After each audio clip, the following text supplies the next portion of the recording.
Hariho ibintu byoroshye mu buzima bishobora guhindura isi y'umuntu, bikayihindura burundu kandi bikayigira nshya. Bimwe muri byo ni amagambo meza, isengesho ry'ukuri, urukundo rutavangiye ndetse n'ibindi. Ariko hari ikintu kimwe cy'umwihariko kandi gifite ububasha budasanzwe kuruta ibyo byose. Icyo kintu nta kindi ni indamukanyo yuje umutima n'amarangamutima yawo. Guhobera umuntu mubana mu buzima bwa buri munsi. Ese waba uzi ko guhoberana bishobora gukiza umutima uremerewe ndetse bikazamura ibyishimo? Si ibyo gusa kandi bikaba isoko y'imbaraga nshya. Imbaraga guhoberana bigira zishobora kuba ziruta iz'ikindi kintu cyose waba uzi kiremera ku isi. Guhobera si igikorwa gisanzwe. Ni uburyo bwo kuvuga byinshi nta jambo na rimwe ritangajwe cyangwa se risohotse mu kanwa kawe. Ni igikorwa cy'ubusabaniramana kigizwe n'imbaraga z'umwuka w'impuhwe ndetse n'amarangamutima adasanzwe. Iki gikorwa cyuzuye imbaraga zo kugarura ubuzima aho bwari bugiye kuzima. Uyu mwanya reka ngukorere mu ngata, nkubumburire igitabo kugira ngo ngusobanurire imbaraga z'ukuri ziri mu guhoberana, impamvu ugomba kugira uwo uhobera buri munsi, n'ukuntu ibyo bishobora gutuma ubuzima bwawe ndetse n'ubw'abandi bihinduka mu buryo butangaje, maze nkwinjize mu isi y'amahoro no mu mubano mwiza w'ukuri.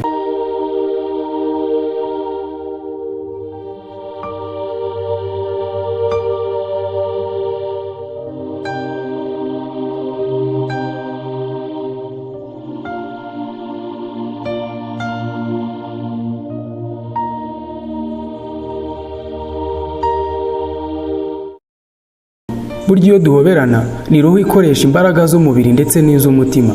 Ubushakashatsi bwinshi bwagaragaje ko guhoberana bigira ingaruka nziza ku mubiri, ku mitekerereze ndetse no ku buzima bwacu rusange. Nk'uko byagaragajwe na Dr. Paul Zak, umushakashatsi mu bijyanye n'imyitwarire n'imibanire y'abantu, yagaragaje ko guhoberana byongera umusemburo wa oxytocin uzwi nka hormone y'urukundo. Uyu musemburo utuma umuntu yumva atuje, akumva yishimye kandi agira ibyiyumviro byiza. Ubundi guhoberana ni igikorwa cyoroshye ariko gifite akamaro kenshi ndetse kanini. Iyo ufashe umwanya ugahobera umuntu umukunze cyangwa se wari usanzwe umufitiye impuhwe, uba ukoze igikorwa kizamura imibanire yanyu. Buri gahobero ni nk'ubutumwa bw'urukundo butavuzwe ariko bwumvikana mu miterere y'umubiri wacu. Mu guhobera bigabanya stress ndetse n'umunaniro. Mu buzima bwa buri munsi abantu barahangayika, barananirwa ndetse bakumva baruhijwe n'ibyiyumviro bibi. Guhobera ni nk'umuti karemano. Uyu muti ushobora kugufasha kugabanya umunaniro. Iyo uhobeye umuntu, umubiri wawe uhita urekura endorphins, ibinyabutabire bituma wumva utuje kandi unezerewe. Si ibyo gusa, ahubwo bihita bigabanya umusemburo wa cortisol, ari utera stress ndetse n'ubwoba. Ubushakashatsi bwakorewe muri Carnegie Mellon University bwerekanye ko abantu bahabwa serivisi yo guhoberwa kenshi barwara indwara nkeya ugereranyije n'abatazihabwa, kuko umubiri wabo uba ufite ubudahangarwa buhanitse.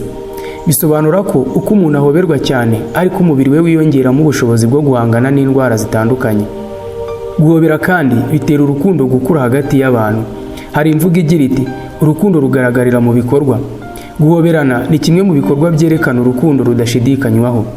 Iyo uhumuriza umuntu, iyo umuha urukundo rutavangiye, iyo umubwira ko umwitayeho ukoresheje ako gahobero gatoya, uba umweretse ko ahari kandi akagira umutekano mu buzima bwawe kandi nawe ukumva utuje. Niyo mpamvu abashakashatsi benshi bemeza ko abantu bakunda guhobera inshuti zabo, abo bakorana, abo babana ndetse n'abana babo bagira urukundo rufatika kurusha abatagira umuco wo guhoberana. Urukundo rutavugwa rugaragarira mu bikorwa, kandi guhoberana ni bumwe mu buryo bwiza bwo kubigaragaza. Guhoberana bivura imitima yakomeretse kandi byomora inguma. Hari igihe umuntu aba afite ibikomere byo mu mutima adashobora gusobanura mu magambo, ariko iyo ahobeye umuntu umukunze, iyo abashije kumva ubushyuhe bw'umubiri we, aho niho hantu hakirira ibikomere bya kera ndetse n'ibishya. Uzi uko umuntu azabyakira niba uzi umuntu ubabaye, umuntu uri wenyine wumva nta gaciro afite, ukihutira kumuhobera, azahinduka agira ubuzima bwisanzuye kandi burimo amahoro ndetse burimo no gutuza. Guhoberana ni ikimenyetso cy'uko umuntu ariho mu mitima y'abandi. Ubushobozi bwo guhoberana mu mibanire y'abantu ndetse n'abandi. Muri sosiyete yacu hari igihe abantu baba bari kure cyane mu mitima kurusha uko bari kure cyane mu ntera. Guhoberana ni kimwe mu bintu byoroheje byafasha guhuza imitima y'abantu, by'umwihariko mu miryango. Ababyeyi bagomba guhobera abana babo kenshi kugira ngo bumve ko bakunzwe, kuko bituma bakura ndetse bumva ko bafite umutekano kandi bakiyumvamo ko bari mu muryango. No mu nshuti kandi nuko. Inshuti nyewe ni yagusanga mu bihe ubabaye ikakubwira ko ihari kandi idaciye mu magambo ahubwo iguhobeye, kuko ibi ngibi biruhura umutima, naho amagambo yaba ari akavugwa nyuma ariko yabanje kuguhobera. Mu mubano w'abashakanye naho guhoberana bifite umumaro munini cyane. Nubwo amagambo akenewe mu rukundo, guhoberana bifite ububasha bwo gutuma abantu bumva ko bahuje umutima ndetse n'umubiri kandi bakumva ko bari no mu cyerekezo kimwe. Ku bantu b'inshuti nabo nuko. Ku bantu b'inshuti ndetse nabo mukorana cyangwa mwigana, guhoberana bituma muhuza kurushaho. Hari igihe abantu baba bakeneye urukundo rudatanzwe mu magambo, ahubwo guhoberana bikaba inzira y'ukuri yo kubagarurira icyizere ndetse no kwizerana bishobora gutuma buri muntu wese yiyumvamo undi akaba yamubwira ikiri ku mutima we. Waba wibaza niba wajya uhobera buri muntu wese muhuye cyangwa muziranye, ariko mu by'ukuri buri muntu wese mufitanye umubano runaka cyangwa muhuriye mu kintu runaka ni ngombwa kumuhobera, ariko abantu bose ntibahoberwa kimwe. Iyi ndamukanyo yo guhoberana yifitemo amoko atandukanye bitewe n'ikibahuza ndetse n'umuntu runaka ugiye guhobera. Reka ngusobanurire amwe mu moko yo guhoberana uko ari bitewe n'uwo uhobera. Hari uguhoberana k'ubucuti.